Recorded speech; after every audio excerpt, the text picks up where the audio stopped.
A nossa palestra hoje está a cargo da nossa irmã Lúcia, nossa parceira da primeira aula de Espiritismo, né, Lúcia? Que vem lá do Centro Espírita Seara de Jesus, né? O tema está ali no quadro Reforma Íntima. Contamos com a vibração de carinho e de amor de todos, para que ela possa trazer tudo que ela preparou.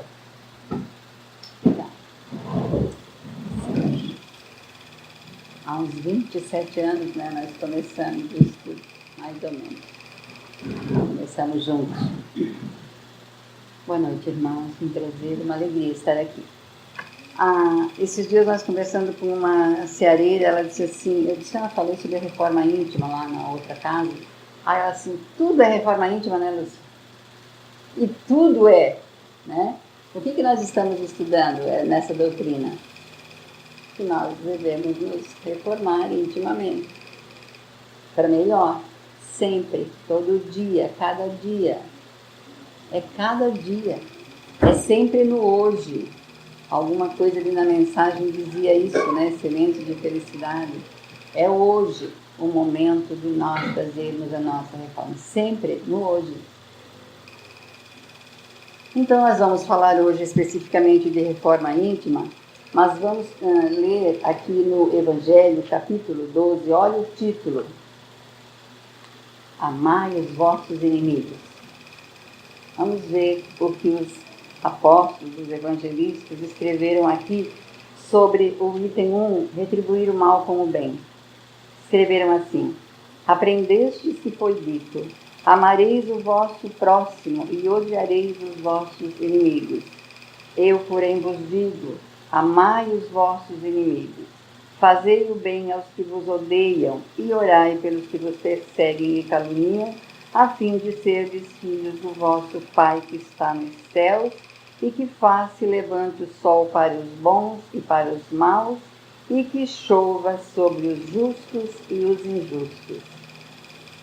Porque se só amardes os que vos amam, qual será a vossa recompensa? Não procedem assim também os publicanos? Se apenas os vossos irmãos saudardes, que é o que com isso fazeis mais do que os outros, não fazem outro tanto os pagãos? Quem registrou foi São Mateus, no capítulo 5, versículos 43 a 47. E Mateus também falou no capítulo 5, versículo 20. Digo-vos que se a vossa justiça não for mais abundante que a dos escribas e dos fariseus, não entrareis no reino dos céus. Esse entrar no reino dos céus, nós sabemos que nós vamos entrar e sair muitas vezes até chegarmos à perfeição. Mas, de qualquer maneira, é mesmo sair do mundo terreno e ir para esse mundo espiritual. Nós perguntamos também a nós mesmos, nós já sabemos retribuir o mal com o bem? Nós já conseguimos amar o próximo como a nós mesmos? Nós já conseguimos orar pelos que nos perseguem e caluniam? Nós já conseguimos o que ele diz aqui, amar os vossos inimigos. Mas como amar os inimigos? Nós aprendemos um mantra com uma senhora que deu um curso, ela estudou a unibiótica, e aí ela deu um curso resumido, mas era sobre essa unibiótica, e ela ensinou um mantra, que ela disse assim, façam isso, e vocês já estarão no caminho da evolução espiritual. Para a gente dizer para uma pessoa que é nossa inimiga, né, que é nós, inimigos, bom não tê-los, mas sabemos que estamos neste mundo, de provas e expiações, que somos imperfeitos, então nós angariamos muitos amigos, graças a Deus, né, muitos amigos ao longo da nossa vida, e porventura no meio deles alguns não tão amigos, que a gente não gosta de dizer que são inimigos, mas há também essa condição de inimigo. Então ela dizia assim, alguém que te incomoda, alguém que você considere que não é teu amigo, alguém que você precisa, te harmonizar, faça esse mantra. E ela ensinou assim, diga o nome da pessoa, né? E diga, eu te amo, te perdoo, te agradeço, te abençoo. E explicou como isso. Te amo. Não é com o amor de mãe, amor de irmão, amor de filho, não. É com o amor universal. Porque nós podemos não gostar do nosso semelhante, nós devemos amar. É com o amor universal. Te perdoo, ela dizia, porque se nós não perdoamos, nós ficamos presos ao nosso inimigo. A leitura aqui do livrinho Semente de Felicidade, do Edgar Lopes, falava exatamente isso. Se você não perdoa, você fica preso ao teu desafeto. Enfim, perdoar é se libertar. Então, quem perdoa é que sai na vantagem. Não importa se o outro aceitou o perdão ou não aceitou. Nós devemos perdoar para nos libertar. Te agradeço, ela dizia. Nós devemos agradecer, e nós sabemos, aprendemos isso na doutrina. Nós devemos agradecer aquelas pessoas que nos fazem sofrer. Puxa, masoquismo, isso não é real. Porque aí as criaturas que nos fazem sofrer estão nos dando oportunidade de crescer, de evoluir, espiritualmente, moralmente. E te abençoo, ela dizia, porque tudo que nós abençoamos não nos fará mal. Não vamos abençoar as pessoas, perdoar as pessoas, agradecer as pessoas. Nós já sabemos fazer isso, amar o nosso inimigo. Mas deveríamos já saber. É difícil? Mas se fosse fácil, não precisaria ninguém estar orientando, né? Ah, é fácil. Não, é difícil, mas o valor da vitória está em vencer, que é difícil. Então vamos nos concentrar nisso. Divaldo Franco tem uma mensagem sobre isso. Ele diz isso, inimigo, não, melhor não ter inimigo, mas vamos nos esforçar para perdoar e amar o nosso inimigo. O resto é com ele. Nós façamos a nossa parte, até por egoísmo, né? Eu quero ficar bem com todo mundo. Então vamos perdoar. E quando ele diz orar pelos que nos perseguem e caluniam. Sabe, meus irmãos, é uma tarefa nobre orar pelos que nos perseguem e caluniam. A calúnia é algo que traz um prejuízo moral para a criatura que é caluniada, que é desmoralizada. Mas vai depender da atitude dela o resultado disso. Então, se eu sou caluniada, desmoralizada, não é o que fazem comigo que importa. Importa o que eu vou fazer com isso. Então eu vou amar, perdoar, agradecer e abençoar a criatura. E orar, que Jesus manda que oremos pelos que nos perseguem e caluniam. Retribuir o mal com o bem. Isso é grandioso, isso é nobre, isso é sabedoria. Retribuir o mal com o bem. Então, para isso, nós fazemos todos os dias a nossa reforma íntima. Não é assim? Acredito que todos os irmãos aqui, se forem fazer uma retrospectiva da sua vida, vão perceber, vão se dar conta de como chegaram na doutrina, aí conforme quantos anos, né? Nós, 27 anos, precisamos de verdade mostrar que melhoramos um bocadinho, né?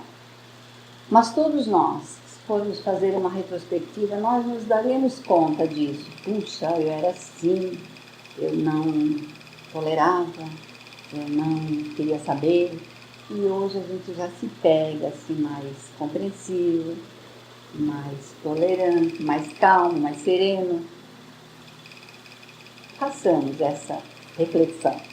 Então, aqui no livro fundamentos da reforma íntima, que todos nós espíritas devemos ler este livro, que é o Abel Glasser, mas com o do espírito Cairbar Schutel. Ele nos orienta a fazer a nossa reforma íntima de maneira bem legal, bem calma, assim, serena e consistente. Ele dá umas explicações maravilhosas e dicas, e, enfim, nos orienta direitinho a fazermos a nossa reforma íntima. Por isso que nós vamos buscar, então, este livro, vamos ler alguma coisa para os irmãos. Necessidade da reforma íntima. É uma necessidade para a gente poder amar o nosso inimigo, orar, nos persegue, né? Nós precisamos nos colocar aqui, como diz esse espírito Cairbar Schutel. Ele diz assim: o processo de reforma íntima desgasta e fere o pundonor do encarnado, transformando-o em joguete da falência da garbosidade de seu sentimento de superioridade inato, natural e por vezes inconsciente. Então nós trazemos isso, o ser humano que somos, nós trazemos isso a um sentimento de superioridade em nós. Na verdade, é o amor próprio que deve estar em nós. Todos nós temos o nosso amor próprio, mas vamos prestar atenção nesse amor próprio.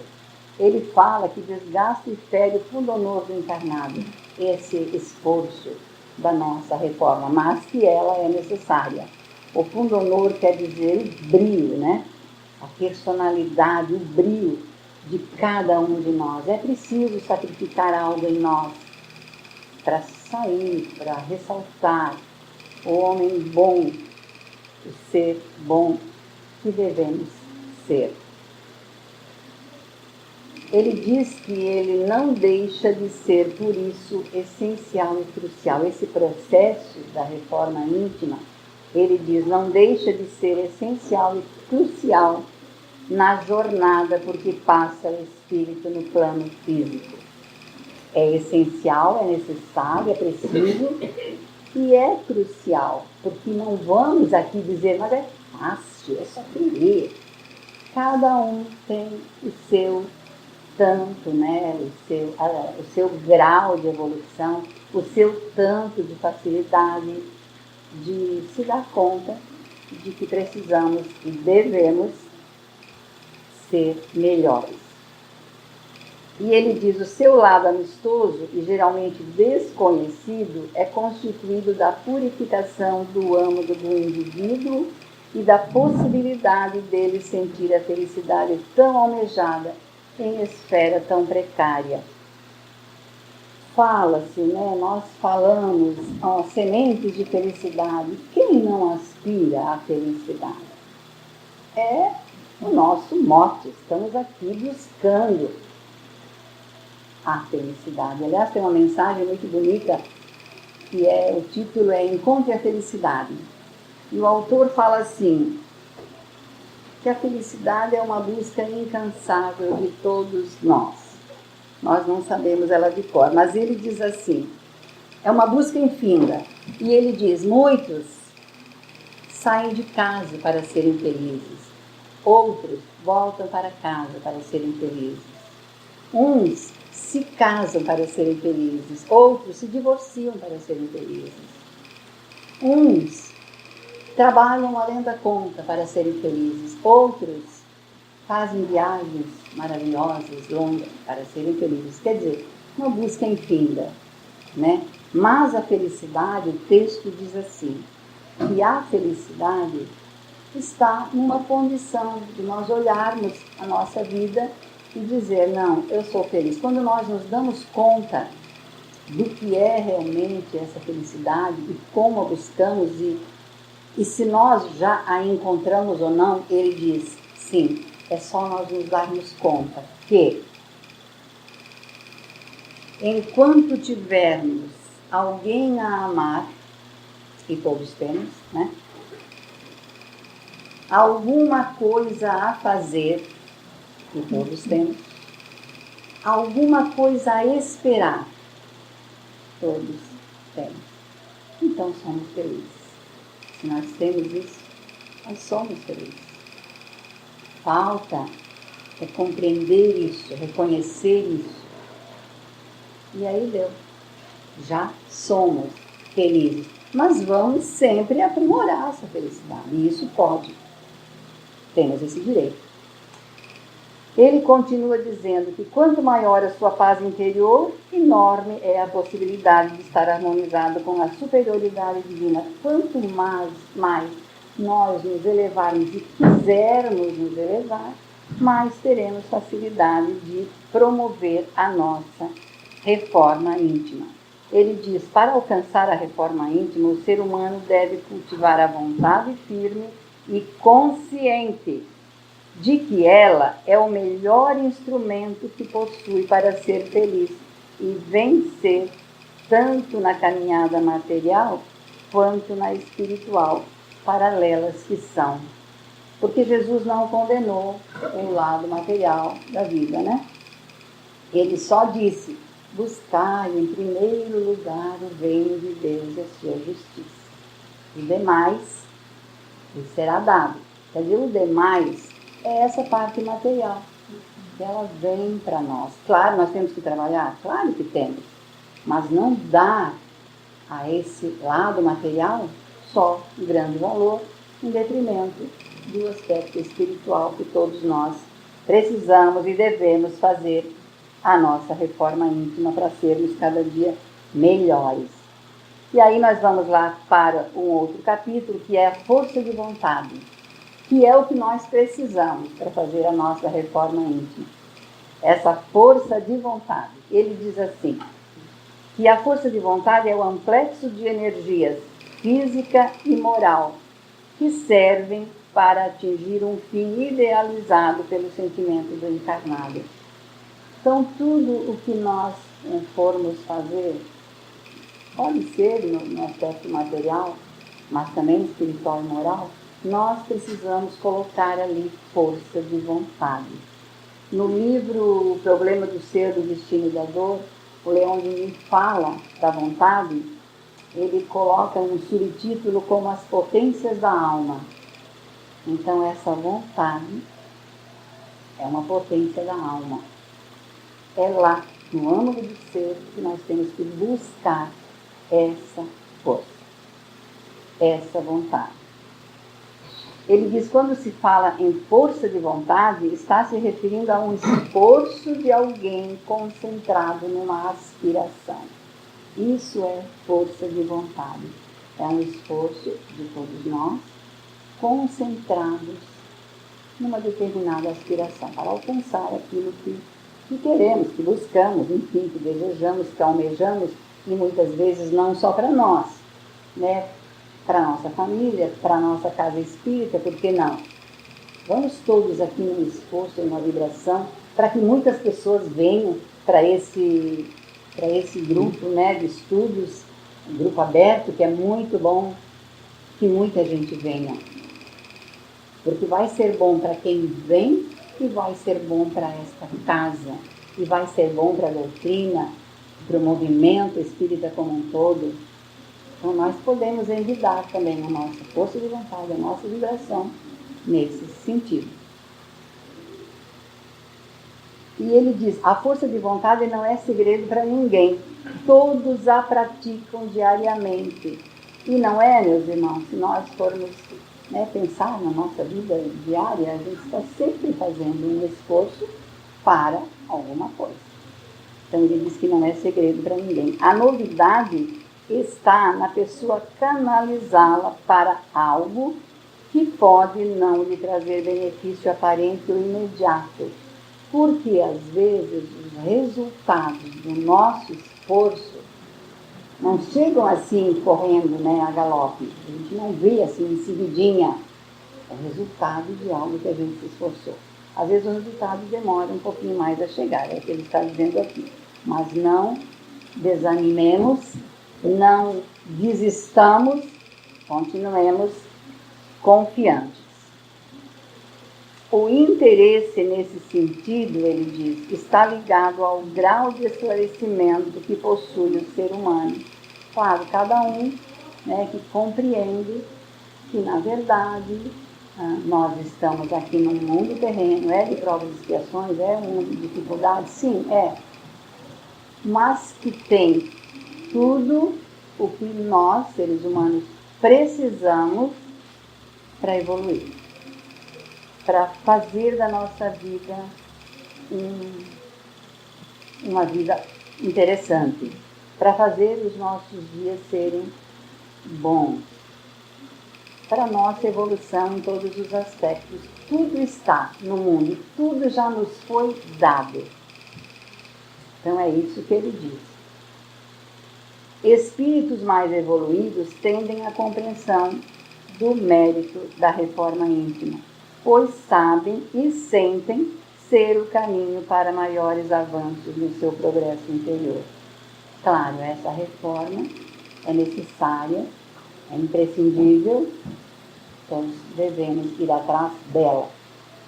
Se vocês se interessarem pelo livro, vocês vão ler e vão gostar, porque o Kaiba Shuter diz, ele dá umas dicas bem interessantes, que nós devemos prestar atenção, assim, num defeito, num vício, de cada vez. E querer eliminar um vício de cada vez. Nós não precisamos querer dar um salto.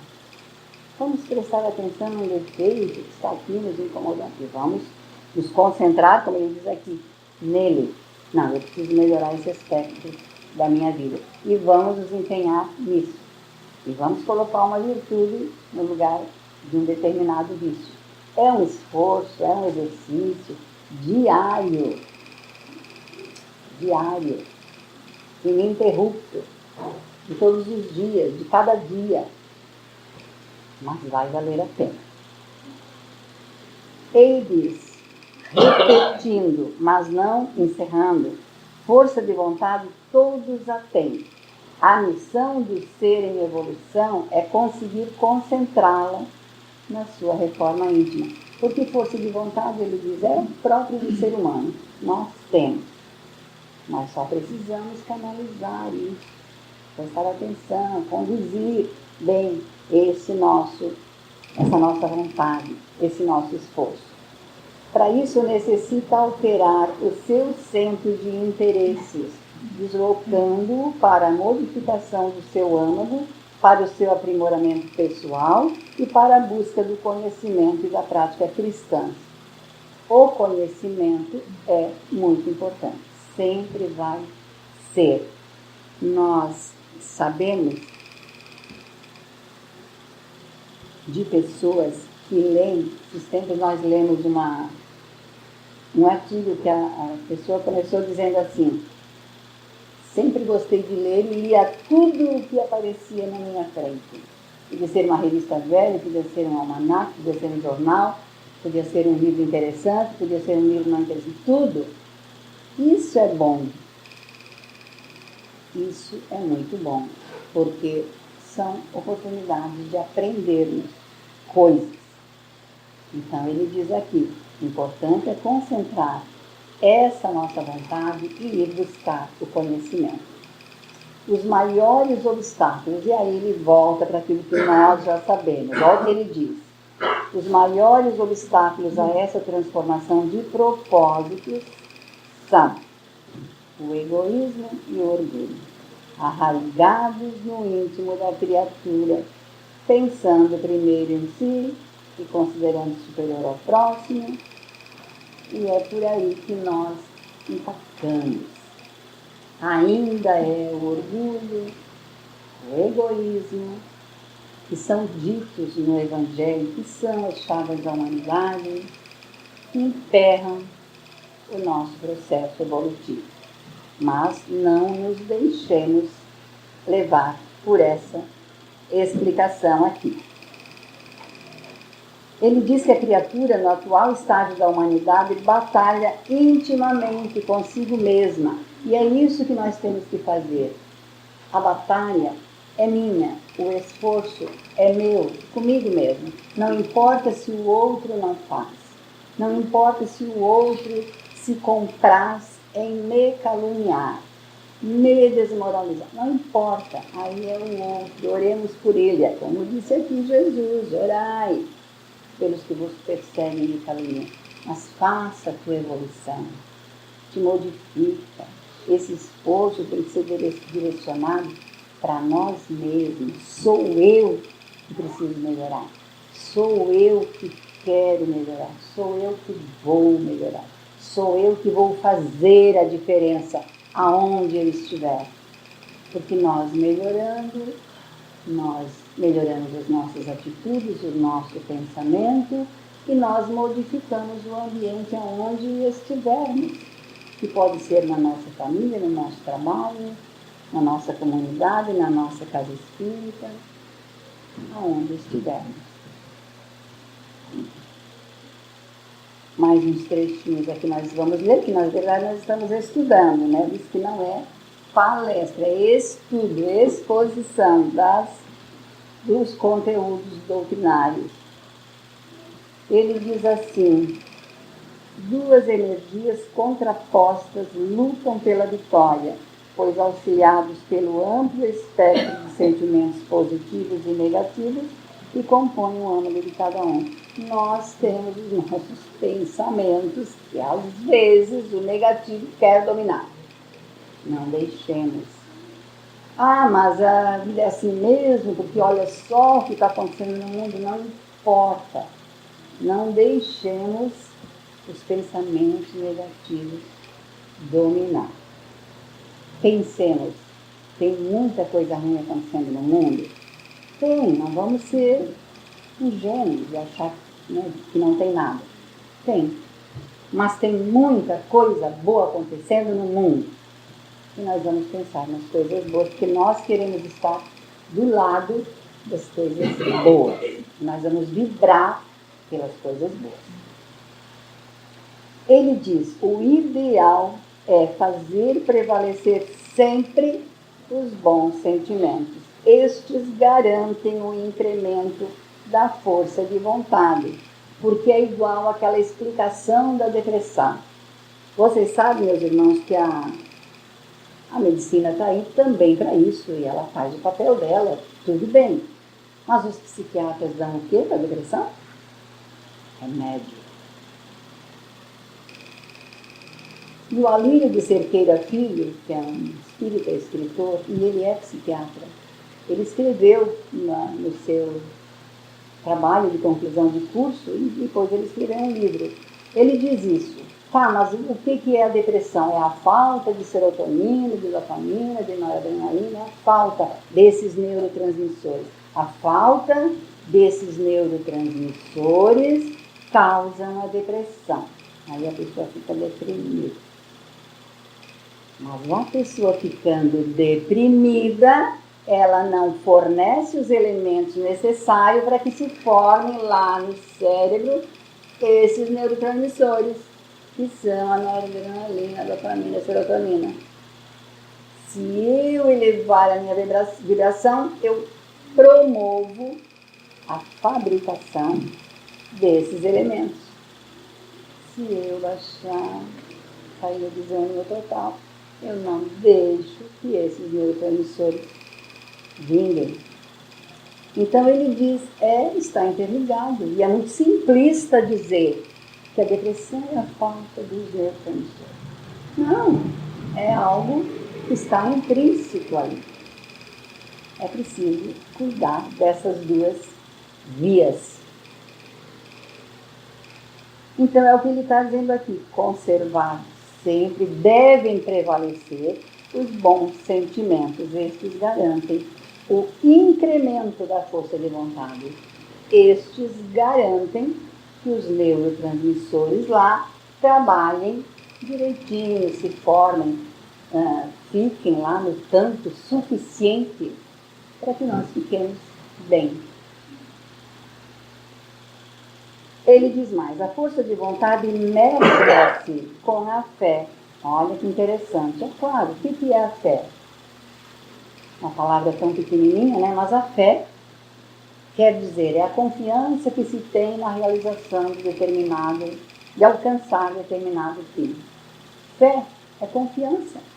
Então, essa força de vontade, ele diz, mescla-se com a fé. Então, se nós temos força de vontade e colocamos fé, nós faremos os milagres acontecer na nossa vida.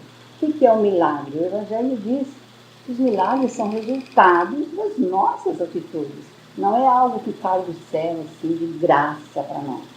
Não, é algo que nós alcançamos, né, diante do nosso esforço, do nosso empenho, do nosso querer, com a nossa força de vontade. E ele termina o capítulo dizendo: todas essas qualidades, força de vontade, centro de interesses positivos, solidariedade, fé, pertencem a um imenso círculo cujas partes interagem, sustentam-se, trocam e deslocam energia umas para as outras. Tudo está aqui, ao nosso redor, dentro de nós, por nós, para nós. Nós só precisamos ir buscar, né? Ir em busca, fazer a nossa parte, fazer o nosso esforço, nos libertar perdoando, orar pelo nosso irmão, amar a todos, não importa se a gente não gosta muito, não importa. Amar é com o amor universal. E amar hoje, e fazer hoje, fazer a nossa reforma íntima hoje. Nós não vamos ler a mensagem toda, porque nós já lemos ela aqui. Mas acho que os irmãos lembram da urgência de viver, que nós já falamos aqui. Que ele diz assim: esperamos demais para fazer o que precisa ser feito num mundo que só nos dá um dia de cada vez, sem nenhuma garantia do amanhã. Enquanto lamentamos que a vida é curta, agimos como se tivéssemos à nossa disposição um estoque inesgotável de tempo. Não é mais ou menos assim que a gente vive? Então, meus irmãos, nós não vamos ler de novo, não é assim? É muito bonita. Então, é uma sacudida para todos nós. Ele diz assim: esperamos demais para dizer as palavras de perdão que devem ser ditas, para deixar de lado os rancores que devem ser expulsos, para expressar gratidão, para dar ânimo, para oferecer consolo. Esperamos demais para ser generosos, deixando que a demora diminua a alegria de dar espontaneamente. Esperamos demais para ser pais de nossos filhos pequenos, esquecendo quão curto é o tempo em que eles são pequenos, quão depressa a vida os faz crescer e ir embora. Esperamos demais para dar carinho aos nossos pais, irmãos e amigos. Quem sabe tão logo será tarde demais. Esperamos demais para ler os livros, ouvir as músicas, ver os quadros que estão esperando para alargar nossa mente, para enriquecer nosso espírito e expandir nossa alma. Esperamos demais para enunciar as preces que estão esperando para atravessar nossos lábios, para executar as tarefas que estão esperando para serem cumpridas, para demonstrar o amor que talvez não seja mais necessário amanhã. Esperamos demais nos bastidores, quando a vida tem um papel para desempenharmos no palco. Nós somos autores e atores da nossa vida. Então, o nosso papel é no palco. Se estamos aqui, estamos no palco. E ele termina dizendo: Deus também está esperando. Esperando nós pararmos de esperar. Esperando que façamos agora tudo aquilo para o qual este dia e esta vida nos foram dados. Façamos a nossa reforma íntima cada dia, lentamente, mas consistentemente. Muita paz.